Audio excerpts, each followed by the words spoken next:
رسول اللہ صلی اللہ علیہ وسلم نے فرمایا ہے افضل ایام الدنیا ایام العشر، دنیا کے ایام میں سب سے فضیلت والے ایام وہ 10 دن ہیں جو ذوالحجہ کے پہلے 10 دن۔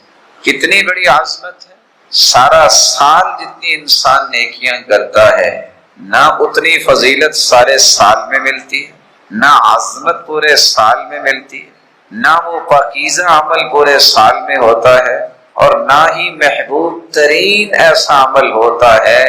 یہ عظمت، فضیلت، پاکیزگی اور محبوب ترین عمل جو ہے وہ پورے سال میں سے وہ عمل ہے جو ان 10 دنوں میں کیا جائے۔ یہ کتنے عظیم دن ہیں، آج امت ویسے بھول گئی۔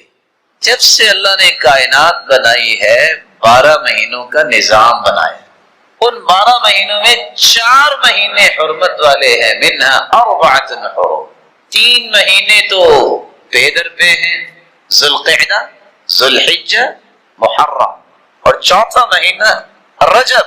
یہ 4 مہینے حرمت والے ہیں، ان میں لڑائی نہ کرو۔ آج کسی کو یہ پتہ ہی نہیں ہوتا کہ حرمت والا مہینہ کہتے کس کو ہیں اور ہے کون سا مہینہ، پرواہ کوئی نہیں۔ فَلَا تَظْلِمُوا فِيهِنَّ أَنفُسَكُمْ، تو اپنی جانوں پہ ظلم نہ کیا کرو، یہ حرمت کے مہینے کا تقدس ہے۔ تو ان 10 دنوں کی عظمت کا ایک پہلو یہ ہے کہ یہ 10 دن حرمت والے مہینے کے 10 دن۔ اس کی دوسری وجہ بھی ہے کہ 10 دن کتنے عظیم ہیں۔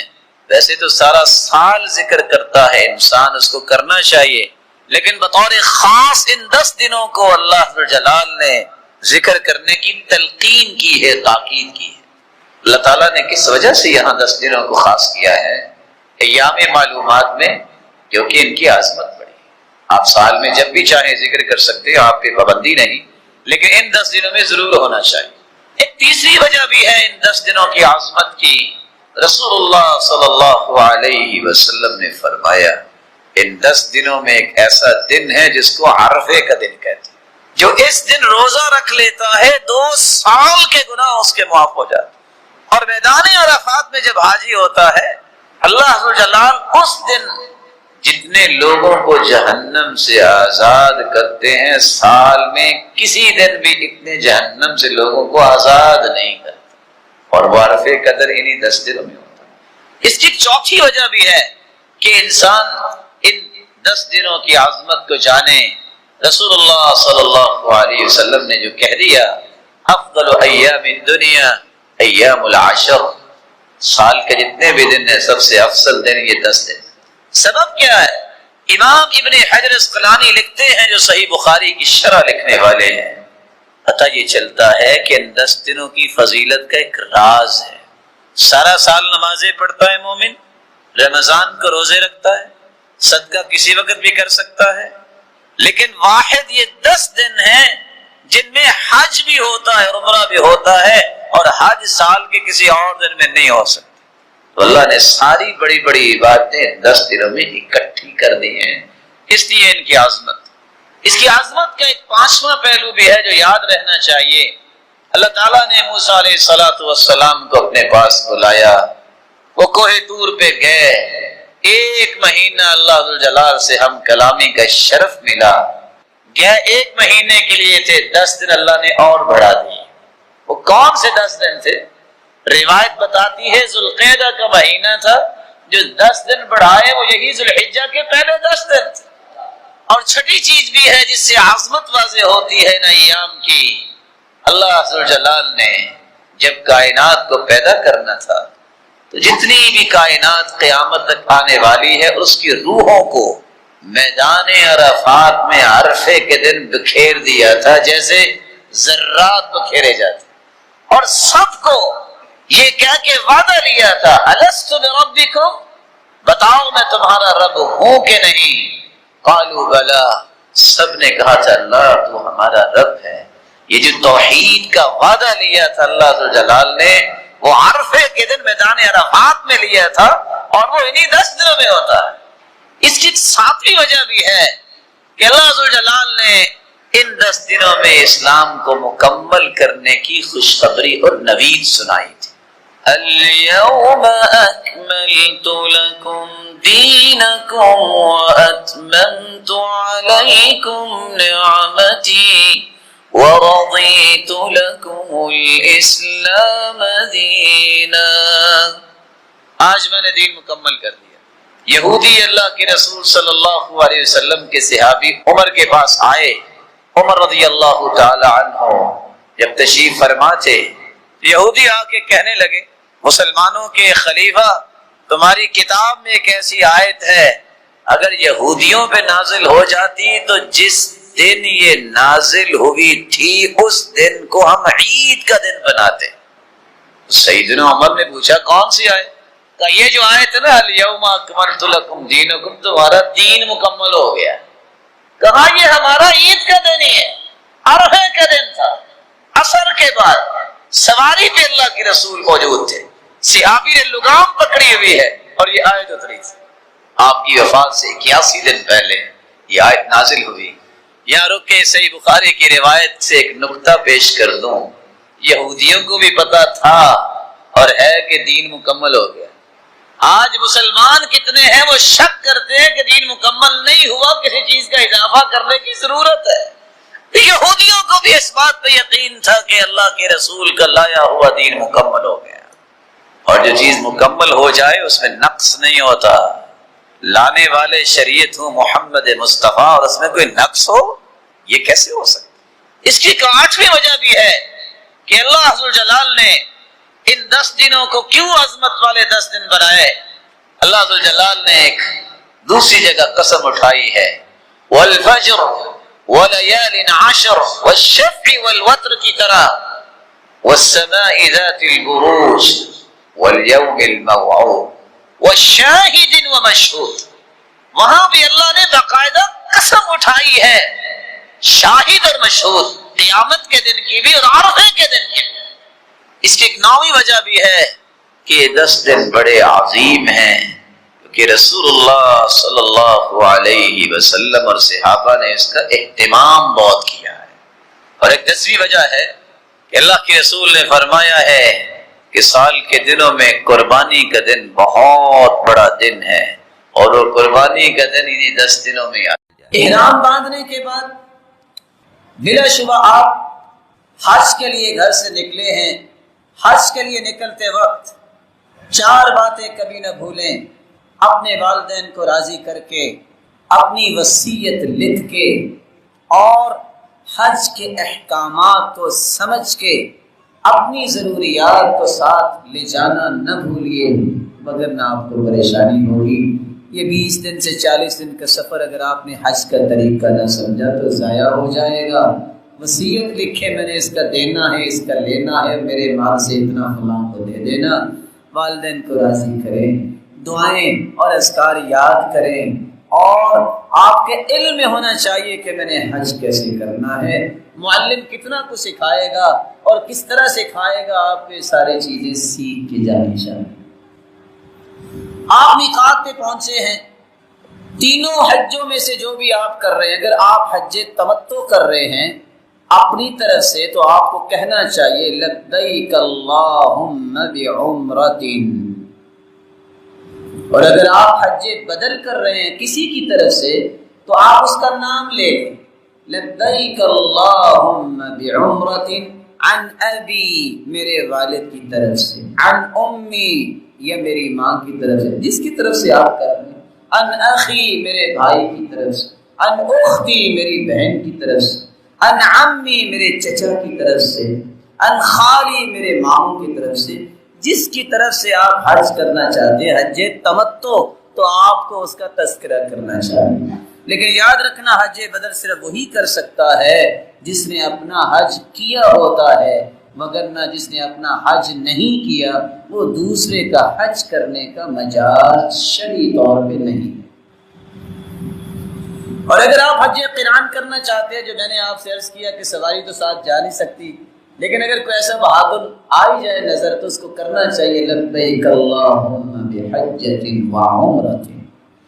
اور اگر آپ حج افراد کر رہے ہیں تو چونکہ صرف حج کا آپ نے احرام باندھا ہے تو آپ کو کہنا چاہیے لبیک اللہم بحج اے اللہ میں حج کا احرام باندھتا ہوں۔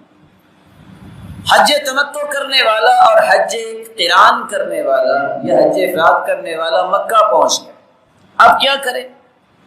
حج تمتع کرنے والے کو پورا عمرہ کرنا ہے، اسی طرح حج قران کرنے والے کو، اور حج افراد کرنے والا جو کہ عمرے کا احرام باندھا نہیں، اگر وہ طواف کرنا چاہتا ہے، اس کو طواف قدوم کہتے ہیں، مکے میں آنے والے کا طواف، یہ حج کا حصہ نہیں ہوگا۔ لیکن یہاں میں اضافہ کر دوں کہ اگر حج قران اور حج افراد کرنے والا اس دن سعی کر لے تو 10 تاریخ کو اس کو سعی کی رخصت مل جائے گی، لیکن حج تمتع کرنے والے کو اس دن بھی سعی کرنا ہوگا۔ طریقہ کیا ہے؟ تینوں کے تینوں لوگ جو حج کر رہے ہیں بیت اللہ میں داخل ہوں، اعوذ باللہ العظیم وبوجہہ الکریم وسلطانہ القدیم من الشیطان الرجیم، بسم اللہ والصلاة والسلام علی رسول اللہ، اللہم اغفر لی ذنبی واعصمنی من الشیطان وافتح لی ابواب رحمتی، یہ دعا پڑھ کے بیت اللہ میں داخل ہو جائیں۔ آپ پہلے اپنے ہوٹل میں جائیں، سامان رکھیں۔ کچھ لوگ کہتے ہیں نہیں پہلے مجھے یہ کام کرنا ہے اور دوڑ لگا رہے ہوتے ہیں۔ ارے بھائی آپ دوڑنے کے لیے آئے، سکون سے آپ سامان رکھیں، شاور لیں، تھکاوٹ نہیں ہے تو پوری کرے، صرف سر کو نہ ڈھانپیں آپ، اور فریش ہو کے آپ بیت اللہ جائیں تاکہ آپ سیر ہو کے دعائیں کریں جس کے لیے آپ آئے ہیں۔ آپ جب بیت اللہ کا طواف کرنے لگے تو آپ کو استباء کرنا ہوگا۔ استباء کا مطلب ہے جو چادر اوپر لی ہوتی ہے اس کو دائیں بغل کے نیچے سے نکالتے ہیں اور بائیں کندھے پہ اس کو رکھ لیتے ہیں، گویا کہ دایاں کندھا طواف کرتے وقت انسان کو ننگا رکھنا ہے۔ کچھ لوگ جب دین کی سمجھ نہیں ہوتی وہ سخت گرمی میں بیچارے لاہور سے ہی کر لیتے ہیں۔ اس لیے میں کہتا ہوں پہلے سے حج سمجھنا چاہیے۔ آپ جب حجر اسود کے سامنے پہنچے، حکم تو یہ اس کو بوسہ دے، اگر بھیڑ ہے تو آپ، حکم یہ بھی ہے کسی کے ہاتھ میں لاٹھی ہے اس کو لگا کے چوم لے۔ اب وہ ممکن ہے ایک لاٹھی لے جانے نہیں دے گا کہ کھوٹی کسی کے ہاتھ میں ہو، پھر آپ اس کے سامنے آ کے بسم اللہ اللہ اکبر کہہ کے اپنا طواف شروع کریں، اور اس سے پہلے اگر آپ بیت اللہ کو دیکھتے ہیں تو آپ یہ دعا پڑھ سکتے ہیں، اللہم زد ھذا البیت تعظیما وتشریفا وتکریما ومحابتا وبرا، اے اللہ اس گھر کو عزت میں، شرف میں، نیکی میں، رعب اور ہیبت میں اور زیادہ کر دے۔ آپ طواف سے پہلے یہ دعا پڑھیں جب شروع کرتے ہو، اللہم ایمانا بک وتصدیقا بکتابک ووفاء لعہدک وتطبیقا لسنت واتباعا لسنت نبیک محمد صلی اللہ علیہ وسلم، اللہ تجھ پہ ایمان لاتے ہوئے، تیرے وعدے کا ایفا کرتے ہوئے، تیرے نبی کی سنت کو زندہ کرتے ہوئے میں طواف شروع کرنے لگا ہوں۔ اللہم انت السلام ومنک السلام فحینا ربنا بالسلام، اے اللہ تو ہی سلامتی والا ہے تو مجھے بھی سلامتی عطا کر، اے اللہ مجھے زندہ بھی رکھ تو میرے ایمان کی سلامتی کے ساتھ۔ 3 چکر پہلوانوں کی طرح چلنا ہے، جو چاہے دعا کرے، لیکن رکن یمانی جو حجر اسود سے پہلا کونا ہے، اس کے اور حجر اسود کے درمیان صرف ایک دعا پڑھی جاتی ہے، ربنا آتنا فی الدنیا حسنہ وفی الآخرۃ حسنہ وقنا عذاب النار۔ 3 چکروں کے بعد اب بقیہ 4 چکر سکون سے آپ چلیں۔ 7 چکر گزارنے کے بعد مقام ابراہیم کے پاس 2 رکعتیں ادا کریں، پہلی رکعت میں سورۃ کافرون اور دوسری رکعت میں قل هو اللہ احد پڑھیں، اور اس کے بعد آپ دوبارہ اگر وقت ہے تو بوسہ لے سکتے ہیں، نہیں ہے تو ٹھیک، آپ ملتزم پہ آ سکتے ہیں جو دروازہ ہے، اور حجر اسود یہ درمیانی حصہ ملتزم کا ہے۔ اللہ کے سر اپنا چہرہ مبارک لگاتے، ذراعی اپنے بازوؤں کو لگاتے، اپنے سینے کو لگاتے اور کثرت سے دعائیں کرتے۔ لیکن اگر یہ سین نہیں بن سکتا تو پھر آپ سعی کرے چلے جائیں، زمزم پہلے پئیں، جس خواہش کو لے کے زمزم پئیں گے اللہ وہ خواہش پوری کر دے گا۔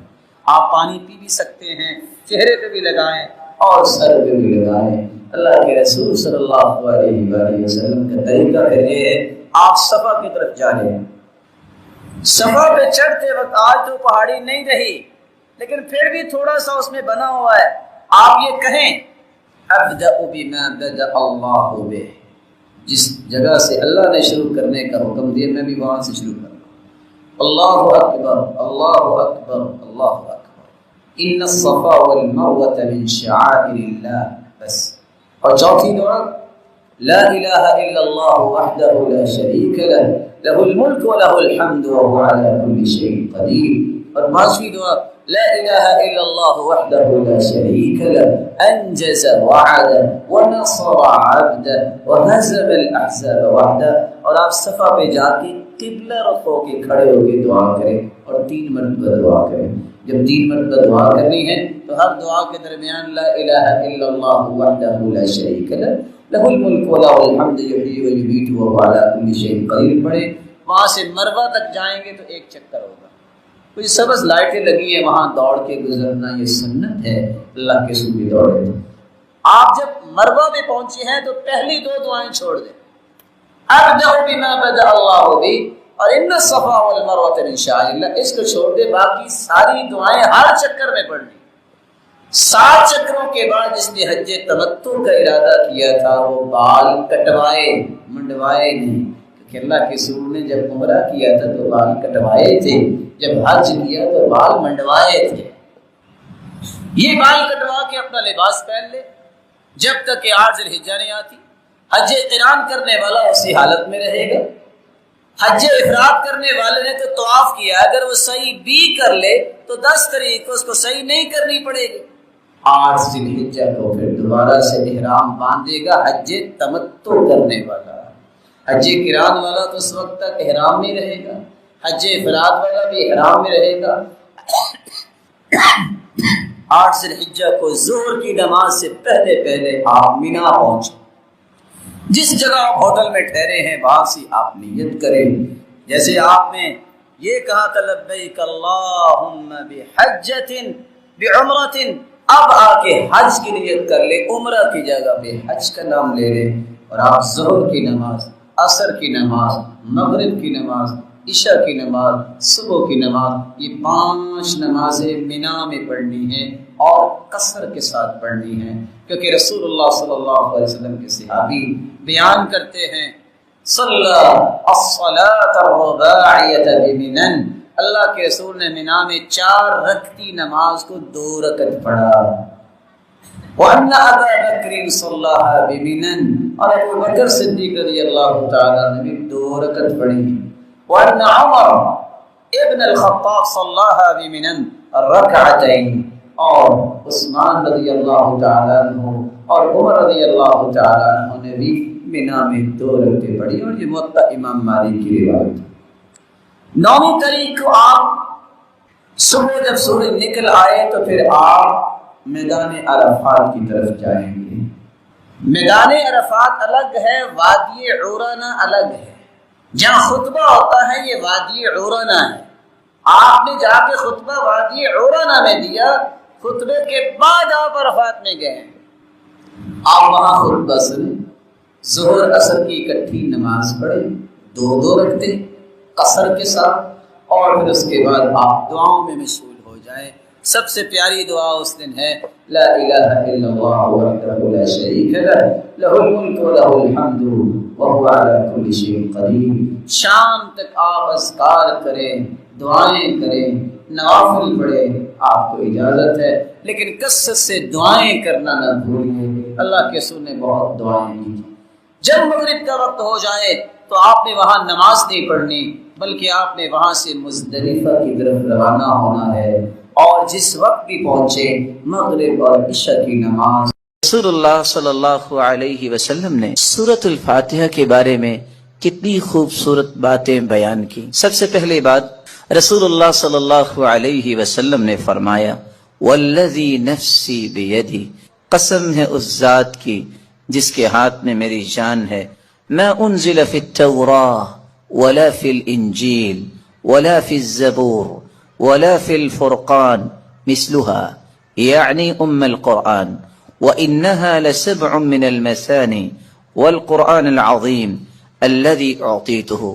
اللہ تعالیٰ نے آسمانی اور الہامی کتابوں میں سے نہ تو تورات میں ایسی صورت نازل کی، نہ انجیل میں ایسی صورت نازل کی، نہ ہی زبور میں ایسی کوئی صورت نازل کی، اور نہ ہی قرآن مجید میں ایسی صورت ہے جیسی اللہ تعالیٰ نے سورۃ الفاتحہ کو نازل کر کے اپنی مخلوق پر انعام کیا ہے۔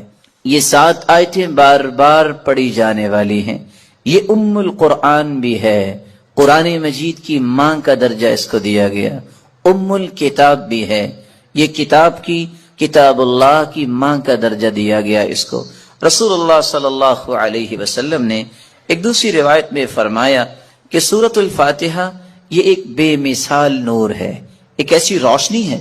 سیدنا عبداللہ ابن عباس رضی اللہ تعالی عنہ بیان کرتے ہیں، بینما جبریل قاعد عند النبی صلی اللہ علیہ وسلم سمع نقیضا من فوقه فرفع رأسه فقال، رسول اللہ صلی اللہ علیہ وسلم کے پاس جبریل امین تشریف فرما تھے، اچانک سے ایک آواز آئی۔ رسول اللہ صلی اللہ علیہ وسلم نے اپنا سر مبارک اٹھایا اور پوچھا یہ آواز کیسی ہے؟ تو جبریل امین نے جواب دیا، هذا باب من السماء فتح اليوم لم يفتح قط الا اليوم، آسمان کا یہ وہ دروازہ کھلا ہے جو آج تک نہیں کھلا تھا۔ فنزل منه ملک، اور اس دروازے سے ایک فرشتہ زمین کی طرف اترا ہے۔ فقال هذا ملک نزل الى الارض لم ينزل قط، پہلے نہیں اتارا گیا یہ فرشتہ الا اليوم، آج ہی اس کو اترنے کا حکم دیا گیا۔ فسلم، اور اس فرشتے نے اتر کر سلام کہا۔ وقال ابشر بنورین، اے اللہ کے محبوب 2 روشنیوں کے لیے، 2 روشنیاں اور 2 نوروں کے ساتھ آپ کو خوشخبری دینے آیا ہوں۔ اوتیتہما لم یؤتہما نبی قط قبلک، ایسے نور جو آپ سے پہلے کسی نبی کو عطا نہیں کیے گئے۔ فاتحۃ الکتاب، ایک سورۃ الفاتحہ ہے، وخواتیم سورۃ البقرہ، اور سورۃ البقرہ کی آخری آیات ہیں۔ لن تقرأ بحرف منہما الا اعطیت، سورۃ البقرہ کی آخری آیتیں اور سورۃ الفاتحہ کا کوئی بھی حرف آپ پڑھیں تو اللہ رب العزت اس ایک ایک حرف کے بدلے عطائیں کرتے ہیں۔ اور یہ روایت صحیح ترغیب میں موجود ہے۔ بلکہ رسول اللہ صلی اللہ علیہ وسلم نے اس سورت کی عظمت کو بیان کرتے ہوئے صحابہ کرام کو کتنی خوبصورت بات سمجھائی۔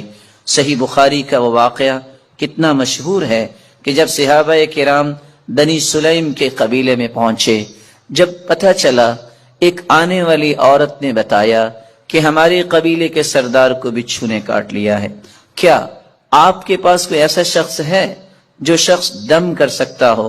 تو رسول اللہ صلی اللہ علیہ وسلم کے ایک صحابی جنہوں نے صرف سورۃ الفاتحہ تلاوت کی اور اس کو دم کر دیا، رسول اللہ صلی اللہ علیہ وسلم کے اس صحابی نے اس سورۃ الفاتحہ کو پڑھنے کے بعد جب دم کیا تو وہ شخص ایسی شفا کی طرف چلا گیا، وَكَأَنَّمَا نُشِطَ مِنْ عِقَالٍ، جیسے کوئی گرہ باندھی ہو کھول دی جائے۔ رسول اللہ صلی اللہ علیہ وسلم کے صحابہ نے کہا جب تک اللہ کے رسول سے بات نہ ہو جائے تو یہ انہوں نے جو 30 بکریاں بطور عوض اس کے دیا ہے، ہم اس وقت تک کوئی بات نہیں کریں گے۔ جب رسول اللہ صلی اللہ علیہ وسلم کو یہ بات پہنچی، آپ نے فرمایا وَمَا كَانَ يُدْرِي أَنَّهَا رُقْيَ اقْسِمُوا وَاضْرِبُوا لِي بِسَهْمٍ، آپ کو پتہ نہیں اللہ تعالیٰ نے اس سورت کو شفا بنا کے، اس سورت کو دم بنا کے نازل کیا ہے۔ اور یہی بات ابن القیم رحمۃ اللہ علیہ نقل کرتے ہیں کہ میں نے کتنے سفر کیے اور جب بھی میں بیمار ہوا تو میں نے اللہ کے پیارے پیغمبر کی اس بات پہ یقین کر کے دوائی نہیں لی بلکہ سورۃ الفاتحہ پڑھتا اور میں دم کر لیتا اپنے آپ کو، اللہ رب العزت مجھے شفا یاب کر دیتے۔ سورۃ الفاتحہ یہ عظیم ترین سورت ہے۔ رسول اللہ صلی اللہ علیہ وسلم کے صحابی سیدنا ابو سعید بن معلی بیان کرتے ہیں، مر بی النبی صلی اللہ علیہ وسلم وَأَنَا أُصَلِّي، اللہ کے رسول صلی اللہ علیہ وسلم میرے پاس سے گزرے، میں نماز پڑھ رہا تھا، مجھے انہوں نے آواز دی، میں نے سلام پھیرا، اور سلام پھیرنے کے بعد اللہ کے رسول صلی اللہ علیہ وسلم کی خدمت اقدس میں حاضر ہوا۔ آپ نے فرمایا میں نے آپ کو آواز دی، الم یقل اللہ یا ایھا الذین آمنوا استجیبوا للہ وللرسول، آپ نے اللہ کا یہ کلام نہیں سنا کہ جب اللہ اور اس کے رسول کی بات ہو تو اس بات کو فوراً مانو، لبیک کہو۔ کہا اللہ کے رسول صلی اللہ علیہ وسلم میں نماز پڑھ رہا تھا۔ پھر اللہ کے رسول صلی اللہ علیہ وسلم نے فرمایا الا اعلمک اعظم سورۃ فی القرآن قبل ان اخرج، کیا میں تمہیں قرآن مجید کی سب سے عظیم سورت نہ سکھا دوں اس سے پہلے کہ تم مسجد سے نکل جاؤ، اپنے گھر کو لوٹ جاؤ؟ میں نے کہا کیوں نہیں؟ تو رسول اللہ صلی اللہ علیہ وسلم نے جو سورت سکھائی، جو قرآن مجید کی عظیم ترین سورت ہے، وہ سورۃ الفاتحہ کی تعلیم دی۔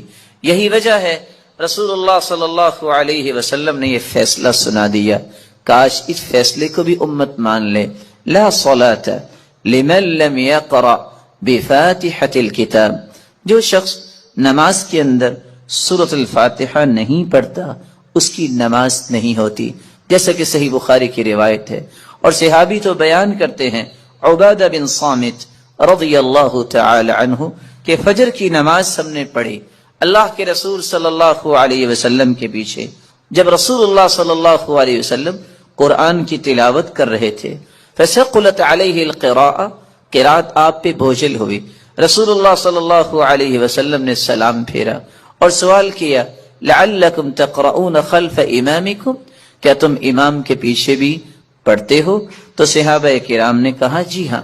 تو رسول اللہ صلی اللہ علیہ وسلم نے فرمایا لا تقرؤوا لا تفعلوا كما في روایت اخرى، دوسری روایت کے الفاظ ہیں لا تفعلوا الا بفاتحة الكتاب، امام کے پیچھے کھڑے ہو کر تم صرف سورۃ الفاتحہ پڑھا کرو، فإنه لا صلاة لمن لم يقرأ بها، کیونکہ سورۃ الفاتحہ پڑھنے کے بغیر نماز نہیں ہوتی۔ یہ ایسی خوبصورت اور ایسی مبارک صورت ہے جو اللہ اور اس کی مخلوق کے درمیان مکالمے کا ایک خوبصورت جوہر ہے، ایسا گوہر ہے۔ انسان الحمدللہ رب العالمین کہتا ہے تو اللہ رب العزت فرماتے ہیں حمیدنی عبدی، میرے بندے نے میری حمد و توصیف بیان کی۔ جب بندہ مومن الرحمن الرحیم کہتا ہے تو اللہ رب العزت فرماتے ہیں اثنى علی عبدی، میرے بندے نے میری تعریف کی ہے۔ جب بندہ مومن یہ کہتا ہے مالک یوم الدین تو اللہ رب العزت فرماتے ہیں مجدنی عبدی، میرے بندے نے میری بزرگی بیان کی ہے۔ جب انسان بندہ مومن یہ کہتا ہے ایاک نعبد و ایاک نستعین تو اللہ رب العزت فرماتے ہیں ھذا بینی و بین عبدی ولعبدی ما سأل، یہ میرے اور میرے بندے کے درمیان ہے، جو کچھ بھی میرا بندہ مانگے گا میں اسے عطا کروں گا۔ تو اللہ رب العزت کے ساتھ ہم کلام ہونے کا یہ خوبصورت ذریعہ ہے۔ تو آئیے اس سورت کی طرف چلتے ہیں اور اس کے معانی کو سمجھنے کی کوشش کرتے ہیں۔ بسم اللہ الرحمن الرحیم، الحمد للہ رب العالمین، الحمد تمام تعریفیں، للہ اللہ کے لیے ہیں، رب العالمین جو تمام جہانوں کا رب ہے، الرحمن الرحیم جو بہت مہربان ہے، الرحیم نہایت رحم کرنے والا ہے، مالک یوم الدین مالک ہے، یوم الدین بدلے کے دن کا، جزا کے دن کا، ایاک نعبد و ایاک نستعین، ایاک نعبد ہم عبادت کرتے ہیں صرف تیری ہی، و ایاک نستعین اور ہم مدد چاہتے ہیں صرف تیری ہی اے اللہ۔ اہدنا الصراط المستقیم، ہدایت دے ہمیں، الصراط المستقیم سیدھے راستے کی، صراط الذین انعمت علیہم راستہ ان کا جن پر تو نے انعام کیا، غیر المغضوب علیہم نہ کہ ان کا راستہ جن پر غضب کیا گیا، ولا الضالین اور نہ ان کا راستہ جو گمراہ ہوئے۔ رسول اللہ صلی اللہ علیہ وسلم کے فرامین کی روشنی میں اس سورت کی 5 باتیں ہمیں یاد رکھنی چاہیے۔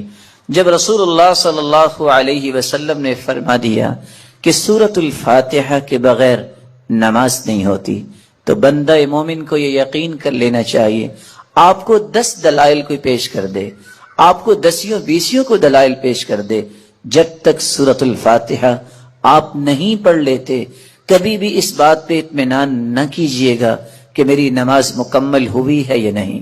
مکمل اس وقت ہوگی جب سورۃ الفاتحہ کی تلاوت کی جائے گی۔ رسول اللہ صلی اللہ علیہ وسلم کے فرامین کی روشنی میں دوسرا پیغام میرے اور آپ کے لیے یہ ہے کہ یہ سورت شفا ہے، یہ سورت دم ہے۔ اپنے آپ کو بھی اور اپنی اولاد کو بھی دم کیا کرے، اور اس کے لیے سورۃ الفاتحہ سے بڑھ کر کوئی نسخہ کیمیا، کوئی تریاق نہیں۔ تیسرا پیغام اس سورت کا جو مجھے اور آپ کو سمجھنا ہے کہ اللہ کی تعریف اللہ کو بہت پسند ہے۔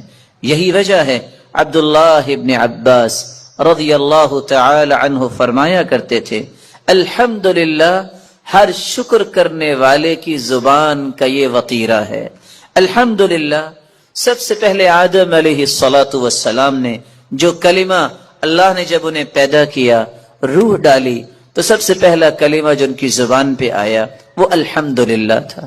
نوح علیہ السلام نے بھی کہا فَقُلِ الْحَمْدُ لِلَّهِ الَّذِي نَجَّانَا مِنَ الْقَوْمِ الظَّالِمِينَ، اور ابراہیم علیہ السلام نے بھی یہی کہا الحمدللہ الذی وَهَبَ لِي عَلَى الْكِبَرِ إِسْمَاعِيلَ وَإِسْحَاقَ، اور داؤد اور سلیمان علیہم السلام کے قصے میں بھی یہی بات ملتی ہے، وَقَالَ الْحَمْدُ لِلَّهِ الذي فضلنا على كثير من عباده المؤمنين، اور اللہ رب العزت نے اپنے پیغمبر سے بھی مخاطب ہو کر فرمایا وَقُلِ الْحَمْدُ لِلَّهِ الذي لم يتخذ ولدا، اور اللہ رب العزت نے قرآن مجید میں اس بات کا تذکرہ کیا کہ جنتیوں کی زبان پہ بھی اگر کوئی بات ہوگی تو وہ یہی ہوگی الحمدللہ الذي اذهب عنا الحزن، اور وآخر دعواہم ان الحمد للہ رب العالمین، اور حدیث یہ بتاتی ہے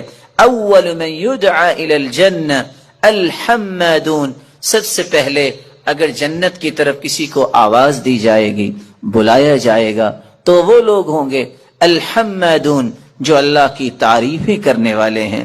اور اللہ کے رسول صلی اللہ علیہ وسلم کو قیامت کے دن جو جھنڈا دیا جائے گا لواء الحمد، وہ اللہ کی تعریف کا پرچم ہوگا۔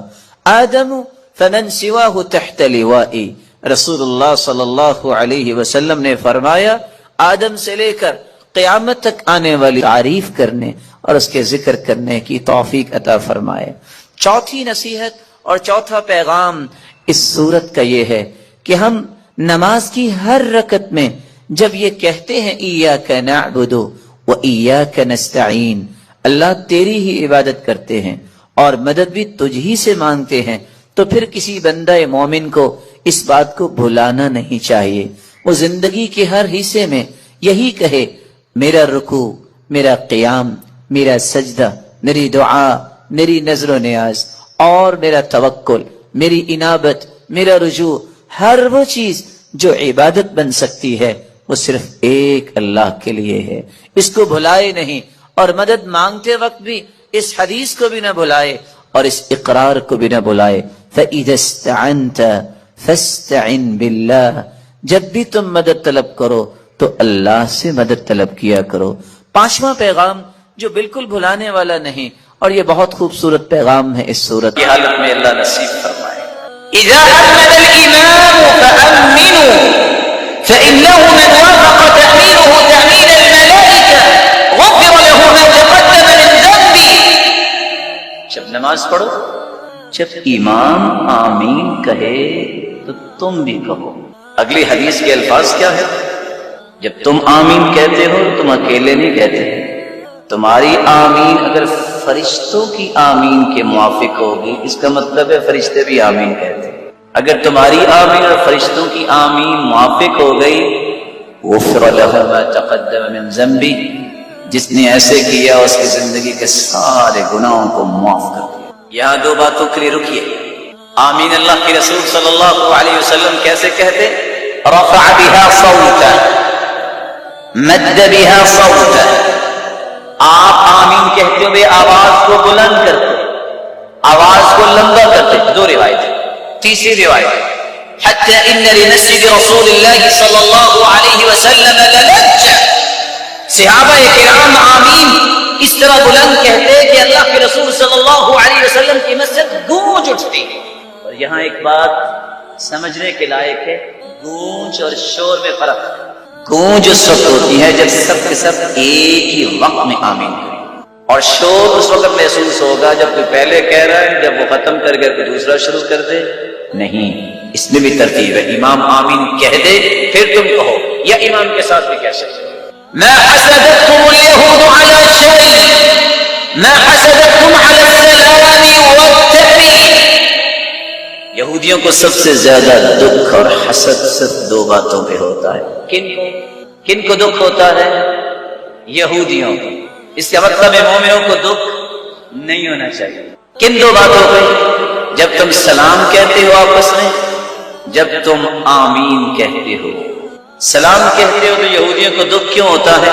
السلام علیکم ورحمۃ اللہ وبرکاتہ. اے میرے مسلمان بھائی، تجھے اللہ سلامت رکھے، تیرے اہل و عیال کو سلامت رکھے، تیرے کاروبار کو سلامت رکھے، تجھ پہ رحمتوں کی برکھا برسائے، تجھے برکتوں سے نوازے. اتنی پیاری دعا جب مسلمان کو دیتا ہے تو یہودی جل جاتا ہے، اس کو رحمتیں مل گئی. اور اگر وہ مصافحہ کر لے، ما من مسلمین یلتقیان فیتصافحان الا غفر لهما قبل ان یتفرقا. جب دو لوگ مسلمان آپس میں مصافحہ کرتے ہیں، جدا دونوں کے ہاتھ بعد میں ہوتے ہیں، ان دونوں کے گناہوں کو پہلے معاف کر دیا ہو. اور دوسری، جب تم آمین کہتے ہیں، یہ آمین کا معنی کیا ہے؟ ایک دعا میں اور آپ مانگتے ہیں، اور اگر ایک منہجی مسلمان ہے روزانہ 50 سے 60 مرتبہ یہ دعا مانگتا ہے، سب سوچ میں پڑ جائیں گے 50 مرتبہ کیسے، 60 مرتبہ کیسے. کون بتائے گا میرا پیارا معزز مکرم محتشم بھائی؟ ہم روزانہ کتنی مرتبہ آمین کہتے ہیں؟ یہ سورۃ الفاتحہ کتنی مرتبہ پڑھتے ہیں؟ ایسے تو روزانہ ہی پڑھتے ہیں. 17 فرائض، 2 فجر کے، 4 ظہر کے، 4 عصر کے، 3 مغرب اور 4 عشاء کے، 17.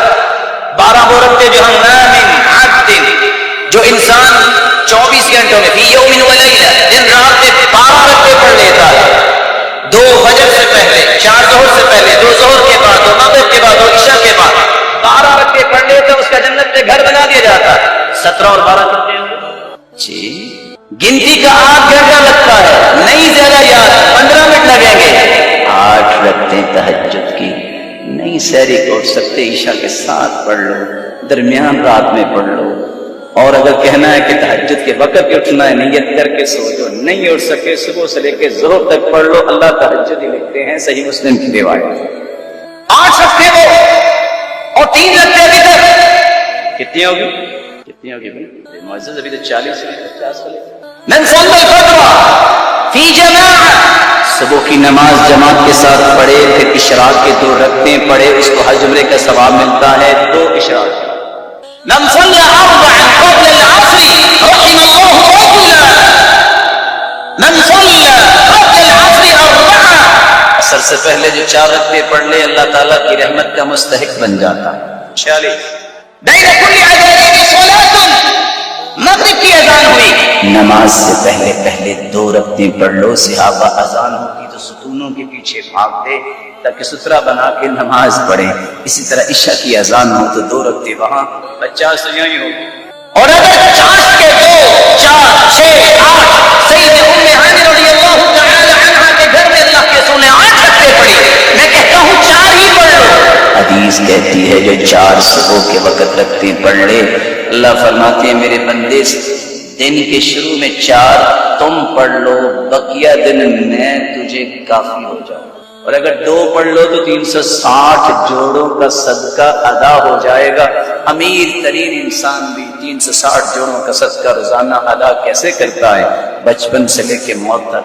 لیکن 2 رکعتیں اگر چاشت کی ضحیٰ کی پڑھ لے تو اس کے ان جوڑوں کا صدقہ ادا ہو جائے گا. 56. اور اگر 2 رکعتیں رسول اللہ صلی اللہ علیہ وسلم کی سکھائی ہوئی سیدنا بلال کو ما توضأت الا وصليت عنده ركعتين، بلال میں جنت میں گیا اور آگے آگے تیرے چلنے کی آہٹ سنائی دی، وہ کیا عمل کرتے ہو؟ کہ اللہ کے رسول آپ نے سکھایا، میں ہر وقت باوضو رہتا ہوں، جب بے وضو ہوتا ہوں تو وضو کر لیتا ہوں، جب وضو کرتا ہوں تو 2 رکعتیں پڑھ لیتا ہوں، چلتے زمین پہ ہیں قدموں کی آہٹ جنت میں سنائی۔ صلاۃ الحاجہ، صلاۃ التوبہ، گناہ مجھ سے بھی ہوتے ہیں، آپ سے بھی ہو سکتا ہے ہوتے ہوں، جو شخص اچھا وضو کرے 2 رکعتیں پڑھ لے، صرف اللہ کی طرف توجہ ہو، لا یشکو فیہما، اس میں کوئی اور سوچ نہ سوچے، لا یحدث فیہما نفسہ، دوسری حدیث میں آتا ہے دل سے بات کوئی نہ کرے، رب سے ہم کلام ہو، ایک تو اللہ سارے گناہوں کو معاف کر دیں گے، یہ کبھی توبہ